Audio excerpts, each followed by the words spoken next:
controversial by some, marking 50 years of the UK's use of weapons at sea, took place at Westminster Abbey at lunchtime, in which the Dean gave thanks to God for the peace and security of the UK's at-sea deterrence.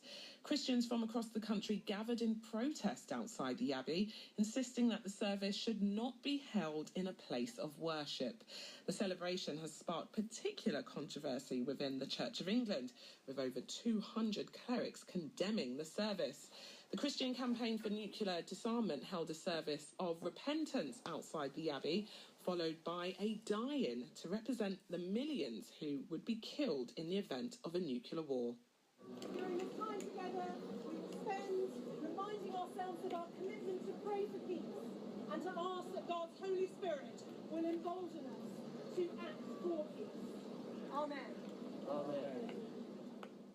Well, Premier's Heather Preston was at the Abbey earlier and spoke to the Christian Campaign for Nuclear Disarmament Development Manager Russell Whitting during the protests.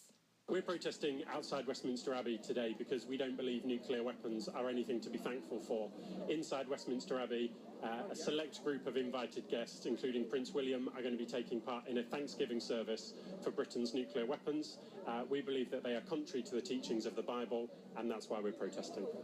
And what message do you think this service sends out about the UK's stance on nuclear weaponry? I think this service sends completely the wrong message. It sends the message that almost we are proud of having nuclear weapons when it's something that we should be repentant for, and that's what we'll be doing this afternoon.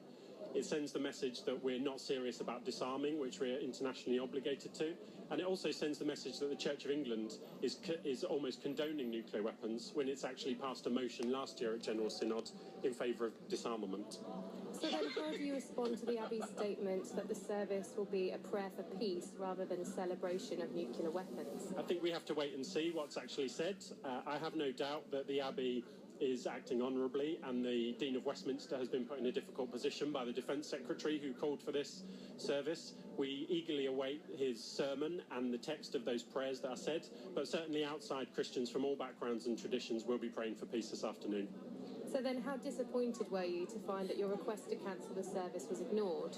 We understand that John Hall, the Dean of Westminster, is in a difficult position with this. The former Defence Secretary called for this service, and that's why it's happening today. We had hoped he would be willing to engage with us on the content of the service to make it reflect more the teachings of the Bible, but we understand he's in a difficult position, but we have no reason to believe that he's not an honourable man.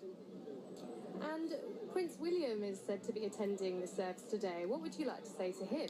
I would say to him, as a father of young children like myself, look to the kind of future you want Britain to be part of. What kind of future do you want your children to grow up in? Do you want them to grow up in a peaceful world where we rely on love and friendship like Jesus tells us? Or do we want to grow up in a world where we continue to have nuclear weapons which are capable of killing millions of people? And so what efforts do you think there should be made to ensure the disarming of nuclear weapons worldwide? So Britain needs to engage with the new treaty that the United Nations has agreed. 122 states have already signed it.